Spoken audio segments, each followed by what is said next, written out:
Esta presentación incluye los sistemas de instrumentación óptica para las regiones ultravioleta visible e infrarroja. Estas tres se pueden agrupar en las cuestiones de instrumentos y de sus componentes porque tienen características similares. Entonces se presentarán en este video de manera conjunta eh, para su estudio integral. Esta exposición básicamente lo que desea es entender el funcionamiento de los componentes de un espectrofotómetro para desarrollar el criterio mínimo de selección de un equipo en el campo profesional. Esto se hace referencia a que cuando uno tiene la necesidad de utilizar los equipos, ya sea para aplicaciones farmacéuticas o clínicas, tiene que saber cuáles son las especificaciones básicas. Y las especificaciones que normalmente dan los proveedores están relacionadas a las diferentes componentes que se presentarán en este video, que son los selectores de longitud de onda, las fuentes y los detectores. Entonces, por esta razón, pues, se presentan los fundamentos de funcionamiento y a partir de eso, cuáles son las posibles aplicaciones y en dónde se pueden encontrar los diversos equipos y cuándo es recomendable utilizar uno u utilizar otro. Hay que tomar en cuenta que normalmente el proveedor no, va a querer utilizar o vender el equipo más caro, pero siempre es importante que se utilice el adecuado para el propósito, es decir, que cumpla con las especificaciones técnicas y científicas, pero no mucho más porque eso optimiza los recursos. Esta presentación está asociada al capítulo 7 del libro Descubre en su sexta edición, si se quiere comparar con un fundamento distinto, o más bien con un documento de texto. La primera cuestión que podemos indagar acerca de estos componentes es que cuando utilizamos un espectrofotómetro, pues normalmente lo que hacemos es medir una muestra y obtenemos un valor. Normalmente entonces, por ejemplo, en un espectrofotómetro B, llenamos en una cubeta rectangular y la colocamos en un receptáculo y nos da una lectura luego de cerrar el equipo y pedirle la lectura. Sin embargo, es evidente que esto no es automático y no es solamente que se lea de manera pues, inmediata, sino que necesitamos algunos otros componentes básicos y elementales para que esto suceda. Aunque los diagramas y los esquemas y los componentes pueden ser muchísimo más complejos y muchísimo más dependiendo de ciertas aplicaciones, los componentes básicos que se ven en un espectrofotómetro son los que se presentan aquí. Primero contamos con una fuente que, como se puede entender, si nosotros lo que queremos es ver la interacción de la muestra con una radiación electromagnética, necesitamos que exista esa radiación electromagnética. La fuente entonces es el componente que produce dicha luz y por lo tanto nos permite a nosotros obtener esta interacción. Seguidamente tenemos selectores de longitud de onda. Pueden estar antes o después de la muestra, dependiendo de los diseños y de las características. En este caso, pues vamos a estudiar solamente los que están antes del selector de longitud de onda. Si recordamos la ley de Beer, la absorbancia y la sortidad molar de la muestra están asociadas a una longitud de onda. Entonces, por cuestiones de mejoramiento de la respuesta, pues nos interesa utilizar una sola longitud de onda, que es la que sabemos o que podemos averiguar cuál es la que la muestra pues lee en mayor cantidad.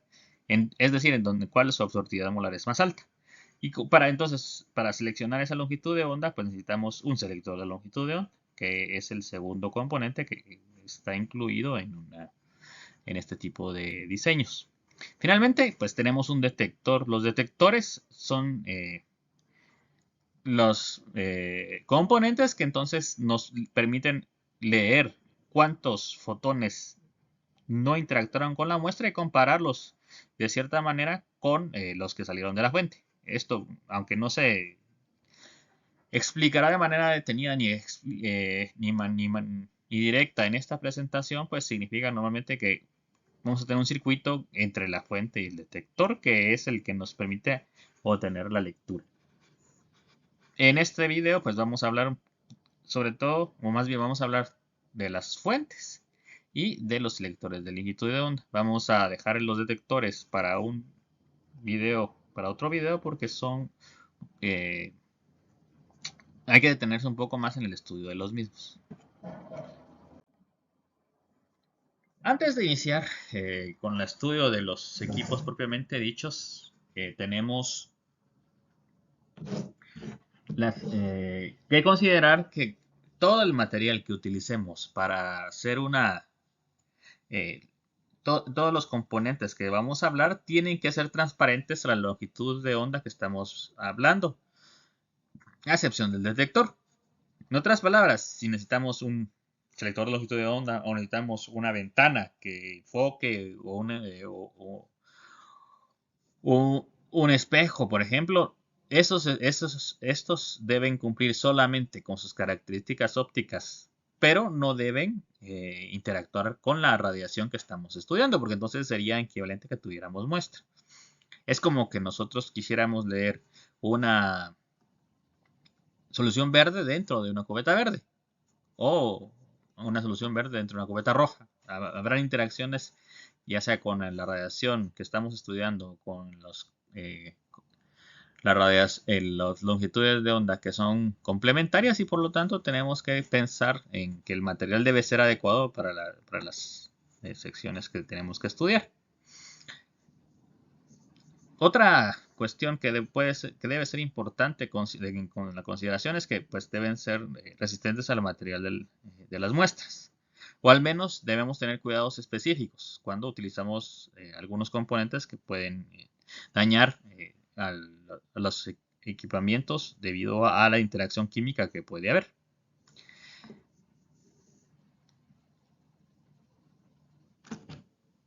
Entonces, tomando esto en consideración, pues normalmente o lo que podemos observar es que tenemos diferentes materiales que estén asociados a las diferentes secciones. Como vamos a ver aquí, el vidrio silicato, que es el vidrio que normalmente se utiliza en el laboratorio, tiene una absorción o tiene una utilización entre 400 y 2000 nanómetros. Si vamos hacia la región entonces visible lo podemos utilizar porque como la experiencia nos dice es transparente a esta luz. Sin embargo, si vamos a la región UV vemos que aquí ya no es utilizable y eso es precisamente porque el silicato absorbe en la región UV. Esto sería equivalente a lo que mencionaba anteriormente de que utilicemos una solución verde y la pongamos en una cubeta verde. Pues aquí en la región UV es como que tuviéramos queremos leer en el UV y usamos una cubeta UV, de color UV. Eso no existe, pero podemos asociarlo de esa manera. Y por lo tanto, no podríamos utilizar vidrio silicato para las cubetas. Pero esto no solo aplica para las cubetas o las celdas, sino también para las ventanas, los lentes y los prismas, es decir, para todos los componentes ópticos. De igual manera, entonces, por ejemplo, cuando utilizamos región UV, lo que necesitamos utilizar es normalmente cuarzo. Es el material que suele utilizarse. Y si vamos a utilizar región IR, lo que solemos utilizar es cloruro de sodio o bromuro de potasio. Aquí hay una anotación que debemos tomar en cuenta. Cuando hacemos utilizamos este tipo de material, es importante también utilizar el material adecuado, pero sin exponer el material a daño o a utilización inadecuada.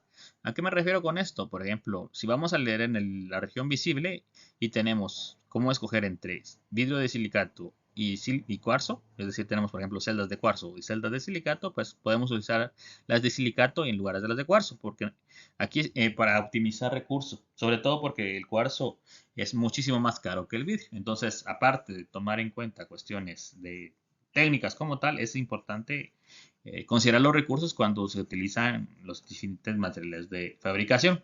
Esto también tiene un efecto directo en los precios de los equipos. un equipo equivalente que es capaz de leer el UV porque necesita cuarzo en todos los componentes en lugar de vidrio, eh, puede ser hasta 3 veces más caro que uno en el visible que solo utiliza silicato. Vamos entonces a estudiar primero los tipos de selector de longitud de onda. Vamos a reducir nuestros estudios básicamente a dos tipos: a los prismas y a las a los filtros y a las columnas de interferencia. Esto es porque son los que más básicamente se utilizan en los equipos. El primero es que podemos considerar es un filtro. Estos filtros, pues básicamente lo que hacen para seleccionar la longitud de onda es absorber una longitud de onda y dejar pasar otra. Por ejemplo, aquí tenemos un filtro que nos absorbe haces de color rojo y verde y permite atravesar el azul. Como podemos pensar o como podríamos deducir, entonces si necesitamos una longitud de onda que está cerca del azul, podemos utilizar este filtro y entonces solo seleccionaremos el azul. La principal ventaja es que es barato, pero la verdad es que se utiliza ya muy poco porque es bastante incómodo y no puede ser modulado. Por lo tanto, solo lo podemos ver en equipos viejos. Y se puede volver no solo incómodo, sino también caro, porque necesitamos muchos filtros si queremos seleccionar longitudes de onda muy específicas, al tiempo que en cada filtro pues perdemos un poco de radiación y por lo tanto al final tenemos límites de detección muy altos. Este prácticamente se queda obsoleto y está en desuso. Una segunda opción es la utilización de un prisma. Como lo vemos aquí, lo que sucede es que tenemos, por ejemplo, aquí, y si este fuera para el visible, un haz de luz blanca que pasa del aire a este sólido. Conceptualmente, si tenemos esto, lo que sucede es que aquí al pasar de un medio al otro, tenemos un cambio de medio y tenemos entonces un fenómeno de refracción, que consiste en que cambia de dirección y de velocidad la radiación. Como recordemos que la luz blanca está hecha de 7 diferentes longitudes de onda, entonces cada longitud de onda cambia de dirección con un ángulo distinto y cambia su velocidad de una manera diferente. Entonces, al atravesar el prisma, todas las longitudes de onda, que originalmente iban todas en un mismo tren, se separan y van con ángulos y velocidades ligeramente diferentes. Si nosotros utilizamos un prisma, entonces, con una fuente de diferentes longitudes de onda, cuando atraviesen el prisma, entonces podemos enfocar en una rendija una de las longitudes que queramos leer y entonces esto nos permite seleccionar la longitud de onda que nos interesa colocar o hacer interactuar con la muestra.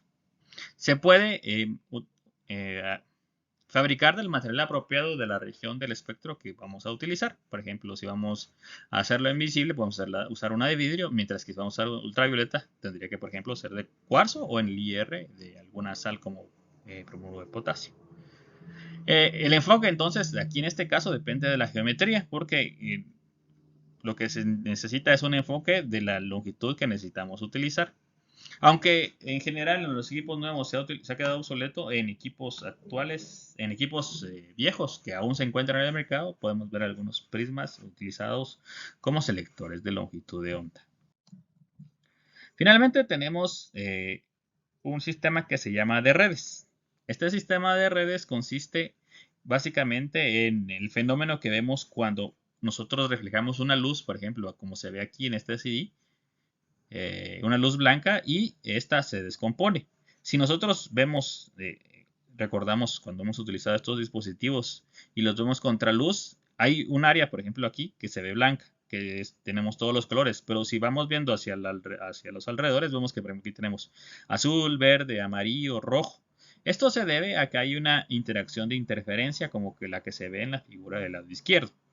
Básicamente lo que tenemos es que este sí está hecho por, digámoslo así, de un sistema de graditas. Digamos, eso es conceptualmente por la forma en que guarda información también un CD. Pero lo que nos interesa de aquí es su comportamiento óptico. Dependiendo del ángulo de incidencia, se ve reflejado en los diferentes haces y como interactúa un haz de una grada con la de la siguiente, entonces esa interacción genera una interferencia que anula ciertos colores y potencia otros. Recordemos que como son ondas, las luces son ondas, sufren fenómenos de sumas y restas de sus ondas. Y por lo tanto, dependiendo del ángulo incidente y el ángulo emitido, podemos anular o reforzar diferentes longitudes de onda, que es el comportamiento que vemos aquí. Luego esto mismo lo podemos enfocar y entonces obtenemos una longitud de onda específica que podemos utilizar para interactuar con la muestra. Este sistema es el más utilizado actualmente. Esto es debido a que es barato y es versátil. Hay muchos tipos y bueno, tienen que cumplir también con que el material debe ser transparente al área donde estamos, que nos interesa finalmente cuando ya hace la parte de interferencia. Como fuentes, pues vamos a ver también algunos ejemplos solamente. Vamos a ver las lámparas, sobre todo relacionadas con la de xenón, la lámpara de tungsteno y brevemente vamos a ver un termopar. Básicamente, tenemos, por ejemplo, tres opciones que son comercialmente muy utilizadas. La primera es una fuente de tungsteno que funciona como una lámpara incandescente. Como vemos en la figura esta, el principio está basado en que al pasar una corriente eléctrica por un filamento, este se calienta y por la temperatura genera radiación. Este es básicamente radiación de cuerpo negro. No voy a entrar en detalles de qué se refiere esto, pero si se quiere profundizar en el tema, se puede estudiar eso. Y entonces lo que hace es generar un espectro de emisión como el que vemos aquí. Básicamente, esto entonces es un bombillo amarillo en el cual por calor, por la emisión por calor en la resistencia que produce un filamento en una corriente, generamos esa radiación. Es un sistema barato que entonces puedo utilizar cuando necesito, cuando uno de mis principales enfoques o mis principales necesidades es cumplir con con cierta economía, pero es poco eficiente y por lo tanto no puedo utilizarlo cuando tengo equipos que necesitan o aplicaciones o metodologías que necesitan alta resolución o bajos límites de detección. Su utilización suele restringirse a la región visible. Como segundo ejemplo de funcionamiento de fuentes tenemos las lámparas de xenón. Estas básicamente son lámparas fluorescentes. En este caso es un comportamiento similar a las luces blancas, no a las LED, sino a las blancas normales. Entonces, lo que vemos es que en este caso tenemos un gas que al interactuar, al verse excitado por una corriente eléctrica, es decir, por un arco eléctrico que genera energía, hace que este gas genere luz, genera ultravioleta. Posteriormente tenemos una cubierta en la orilla de esta lámpara que al recibir esa luz ultravioleta emite en la región visible. O inclusive podemos hacer ciertos sectores transparentes para que también esta región ultravioleta funcione, la pueda atravesar.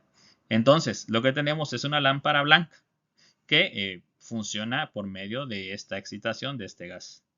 La utilización entonces de esta lámpara pues, nos da mayor versatilidad que las luces incandescentes, las fuentes incandescentes, porque es más versátil y más potente. Al mismo tiempo también nos emite en una región más ancha y por lo tanto podemos utilizarla cuando necesitamos límites de detección un poquito mejores o mejores resoluciones y que no nos aumente considerablemente el precio del equipo. Finalmente tenemos actualmente un sistema de diodos de emisores de luz que básicamente funcionan como se ve en los diagramas del lado izquierdo. Si lo observamos entonces, lo que podemos ver es que generamos por medio de la unión de dos materiales semiconductores. Esto lo vamos a desarrollar un poquito mejor posteriormente con los detectores. Un sistema en el cual tenemos una región que tiene muchos electrones en estados excitados, que serían esta parte de la derecha, y una región que tiene espacios en los orbitales de valencia.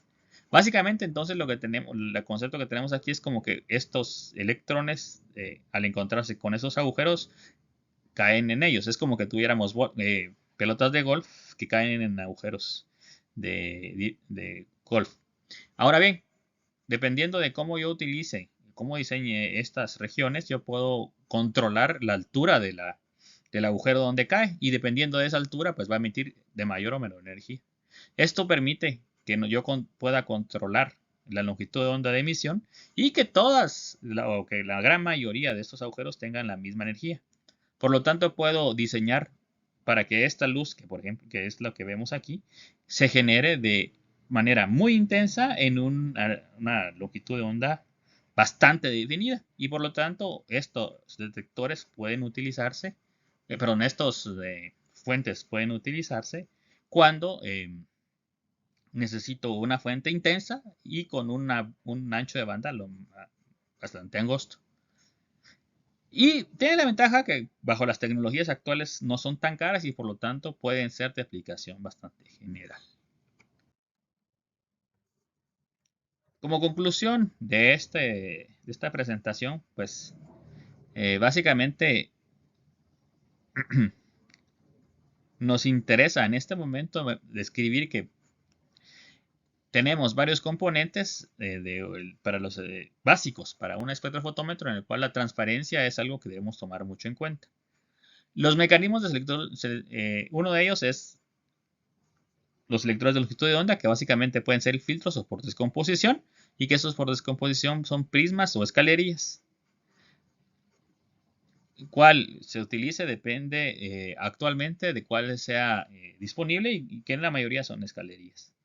Las fuentes que podemos utilizar normalmente están asociadas a los ejemplos que nosotros tenemos en nuestra vida común, que es siendo lámparas incandescentes en las fuentes de tungsteno y fluorescentes en las lámparas de deuterio, hidrógeno o argón. Y podemos utilizar diodos emisores de luz, que en realidad son semiconductores, que conceptualmente están relacionados a la forma en que un electrón en estado excitado puede decaer a un espacio en el orbital de valencia. Estos entonces en orden de intensidad son incandescente, el menos intenso, fluorescente más intenso, y el diodo emisor de luz muy intenso, aparte de que puedo diseñarlo de manera que emita un solo color. Básicamente, entonces lo que nosotros debemos observar cuando tengamos las especificaciones de un equipo es el tipo de fuente y el tipo de selector de longitud de onda bajo estas condiciones, y utilizar el más adecuado que coordine precio y definición de longitud de onda y potencia.